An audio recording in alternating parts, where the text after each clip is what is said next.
Okay, when you first get your SD card, you need to erase it, or in other words, format or initialize. That all means the same thing. That prepares it to be used in the camera and also to be recognized by programs on the computer. So with the cameras we have, this is one of them. You're going to open up this door. You'll see this little door here. It even says SD card open. So you're going to flip that up. Your SD card goes in with the copper side towards the battery, and it goes in at an angle. And it goes in fairly easy. I'm not putting any pressure on it, at an angle about like that. And it'll just kind of drop in that far. You're going to push it the rest of the way. If it catches on something, don't force it. It's just a spring holding it in there, so you'll know. If you want to get it back out, you just push a little bit and it pops back out. So anyway, follow the slots, put it in there, close the door, listen for the click. Okay, then turn your camera on. The power button is right here, below that light, above the battery.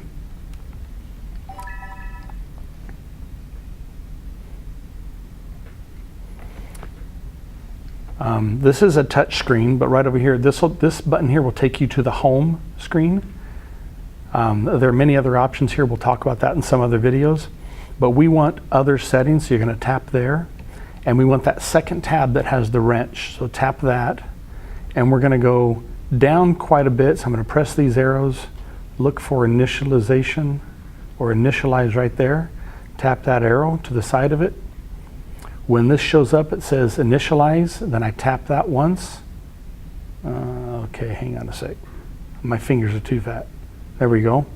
It says, are you sure you want to erase it? Now we're using the quick erase, which is good enough to format it and erase it and prepare it for the camera. But if you're having problems with your card, you notice you're getting some errors that you shouldn't be getting, try that complete initialization. That may help. Anyway, for the sake of this video, I'm just going to hit yes on that one. If I can get it, there it goes. And it doesn't take very long because I've erased this card many times. Anyway, it's done. So now we're ready. You can hit the home button. You can just tap the X if you want, if you're ready to start recording. You're seeing black here because, just a side note, these cameras have a manual shutter door. The older ones we have automatic, so if you open this, you slide this up or down to open or close the shutter. Now you can see what's being filmed. Okay. Anyway, so you go out, you do your filming, you come back, you're ready to put it in the computer, so you turn off the camera, do the reverse of the process, open that door, push the card, pull it out, and then we use these card readers. Our computers do not have SD card slots on them, so we use these card readers. They're little simple boxes.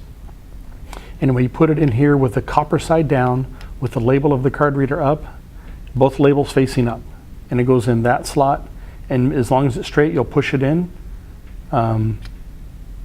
maybe about a third of the way, right about there. So it goes in to the top of that. S maybe covers the Kingston, but depending on the card you get, you won't have the words in the same place either way. So you put that in, and then you're ready to put it in the computer, and I'm going to unlock this tripod. I'm going to point it over here at my computer so you can see what I'm talking about. And I'll zoom in a hair. Okay, the back of our computers, they all have USB slots, USB ports, and it's just going to go right here in the back into any one of those. If you remember this, I never do. I always end up trying it 3 times before I get it the right way. The USB symbol goes to the right, towards the outside of the computer. You connect it, it's ready to be put in and imported into Final Cut or whatever program you're going to use.